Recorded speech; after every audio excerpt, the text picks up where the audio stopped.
Assalamualaikum warahmatullahi wabarakatuh. Kami dari kelompok 4 yang beranggotakan saya sendiri, Fauzia Etma, dan yang di sebelah kanan saya Nurlina. dan yang di sebelah kiri saya Kayla Auradini. Dalam video ini, kami akan menuntaskan tugas video dari Bapak Dr. Haji Ramza Husman, MPD, Dengan mata kuliah Manajemen Pendidik dan Tenaga Kependidikan dengan judul Perlindungan atau Proteksi SDM. Selamat menyaksikan. Baiklah, materi yang pertama yaitu proteksi atau perlindungan SDM. Proteksi atau perlindungan SDM merupakan upaya sistematis organisasi yang mencangkup aspek pemenuhan kewajiban hukum, pemberian kompensasi non-imbalan, serta jaminan keselamatan dan kesejahteraan bagi karyawan. Lebih dari sekedar kepatuhan terhadap regulasi, konsep proteksi dalam manajemen modern telah berkembang menjadi strategi krusial, berfungsi untuk mempertahankan bakat, memitigasi risiko operasional, dan menciptakan iklim organisasi yang berkeadilan. Materi yang kedua yaitu tentang faktor-faktor yang menentukan proteksi. Pemberian proteksi di antara masing-masing karyawan dipengaruhi oleh berbagai faktor. Yang pertama yaitu responsibility atau tanggung jawab. Yang dimaksud tanggung jawab di sini adalah kewajiban seseorang karyawan untuk melaksanakan pekerjaan yang telah diserahkan kepadanya dengan sebaik-baiknya sesuai dengan peraturan. Yang kedua yaitu skill atau keahlian. Untuk keberlangsungan usaha perusahaan membutuhkan karyawan yang memiliki keahlian khusus.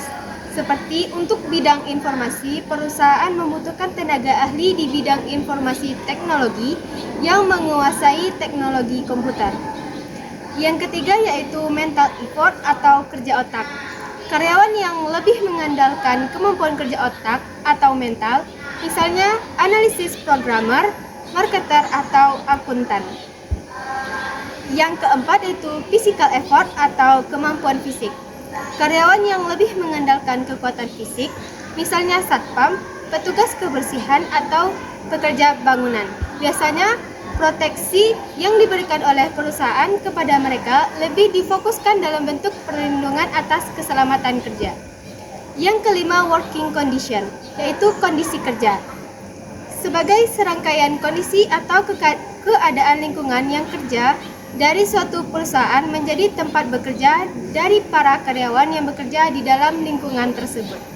Yang terakhir yaitu government rule atau peraturan pemerintah. Pemerintah sebagai regulator biasanya membuat peraturan yang mengharuskan perusahaan atau kantor serta instansi untuk memberikan perlindungan yang memadai bagi pegawai.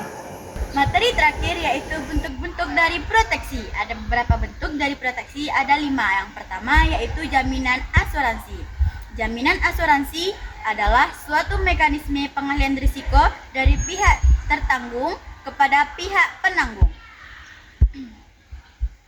Jaminan kedua yaitu jaminan karyawan. Jaminan keamanan karyawan adalah bentuk perlindungan yang diberikan oleh perusahaan dan negara kepada pekerja untuk menjamin keselamatan, kesehatan, serta kesejahteraan mereka dalam bekerja.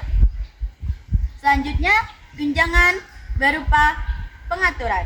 Tunjangan berupa pengaturan dalam kajian manajemen sumber daya manusia, istilah ini merujuk pada tunjangan yang diberikan bukan dalam bentuk uang, melainkan berupa pengaturan kerja yang memberikan kemudahan, kenyamanan, dan keseimbangan kehidupan kerja karyawan. Yang keempat yaitu ada tunjangan berupa pengaturan kerja. Tunjangan berupa pengaturan kerja adalah bentuk kompensasi tidak langsung yang diberikan perusahaan melalui pengaturan kondisi, waktu, dan tempat kerja yang lebih fleksibel untuk membantu karyawan mencapai keseimbangan antara pekerjaan dan kehidupan pribadi. Yang kelima atau yang terakhir yaitu santunan. Santunan ialah bentuk perlindungan atau bantuan finansial yang bersifat spesifik dan insidental yang diberikan sebagai wujud tanggung jawab atau kepedulian pihak pemberi kepada pihak penerima ketika terjadi musibah atau keadaan mendesak yang tidak kita duga-duga. Sekian video dari kelompok 4, semoga bermanfaat bagi yang menonton. Wassalamualaikum warahmatullahi wabarakatuh.